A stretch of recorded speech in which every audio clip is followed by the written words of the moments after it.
Quentin, bonjour, quel plaisir de te retrouver. L'année dernière, alors si ma mémoire est bonne, attention, hein, tu viens de Dordogne. L'année dernière, tu avais fait une présentation sur les classes inversées en maths.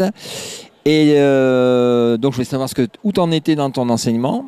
Et puis alors, un truc sympa, tu as fait une super animation drone. Est-ce que tu peux nous en parler et après tu nous parles de l'enseignement? Eh ben, écoute Christophe, déjà merci de m'accueillir de nouveau à Ludovia.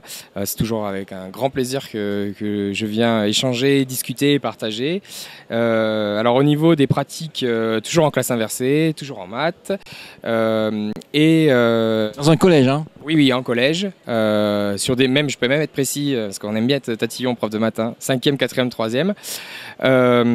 Et donc cette année, j'ai ouvert un petit atelier entre midi et 2 avec des élèves volontaires dans un premier temps, puis ensuite beaucoup se sont greffés, il y a eu beaucoup de volontaires, sur l'apprentissage et la programmation de drones. Donc l'objectif en fait c'était d'essayer d'anticiper le nouveau programme de mathématiques qui maintenant inclut tout ce qui est algorithmique, codage, et en fait c'est parti d'un sentiment comment dire, assez égoïste de ma part, parce que je voulais créer des genius codeurs pour pouvoir me faciliter le travail pour l'année prochaine. Donc je me suis dit, je vais former des élèves cette année en atelier pour que l'année prochaine ils puissent chapeauter un peu leurs camarades. Et du coup on s'est retrouvé à utiliser des drones sphéro et surtout Parrot, des drones volants et des drones roulants pour apprendre toutes les bases de l'algorithmique. Pour donner une idée de prix, un drone, les deux que tu viens de citer, c'est quel budget? Alors, il faut compter un budget entre 100 et 200 euros, 100 pour les plus petits et 200 pour les plus gros. Voilà, sachant que il existe aussi des solutions maintenant, je crois qu'ils sont en train de développer des solutions de packs, de gros bundles avec plusieurs appareils inclus. Je sais que les canopées et les DAN sont en train de jeter pas mal de coups d'œil là-dessus pour pouvoir après les proposer comme des classes mobiles aux enseignants. Donc il ne faut pas hésiter de se rapprocher des canopées ou des DAN, ou même des Parrot éducateurs, parce qu'on est 11 maintenant en France à proposer aussi de l'entraide, des ressources, etc., qu'on essaye de développer justement à partir de ces drones-là.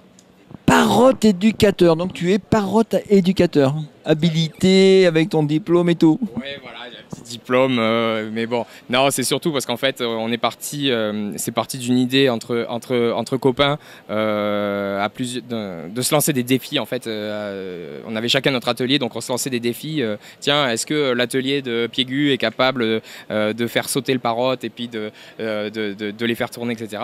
Donc du coup, la société nous a un peu contacté, nous a demandé est-ce que vous pouvez publier sur une plateforme, est-ce que vous pouvez publier de la ressource pour les autres. Donc voilà, c'est ça. Comme ça. Tu parlais de langage de programmation, vous utilisez quoi pour ces petits drones? Alors, c'est pas un langage en soi comme du Java, du C++ ou des choses comme ça. On va utiliser principalement du Blockly. C'est l'équivalent de Scratch en fait, pour ceux qui connaissent. C'est des petits blocs d'action que l'on va assembler, et cet assemblage représente le programme. Voilà. D'accord, très bien. Donc c'est ta deuxième participation à Ludovia. Qu'est-ce que tu as passé de cette édition? Franchement, c'était vraiment toujours aussi enrichissant, toujours aussi plaisant.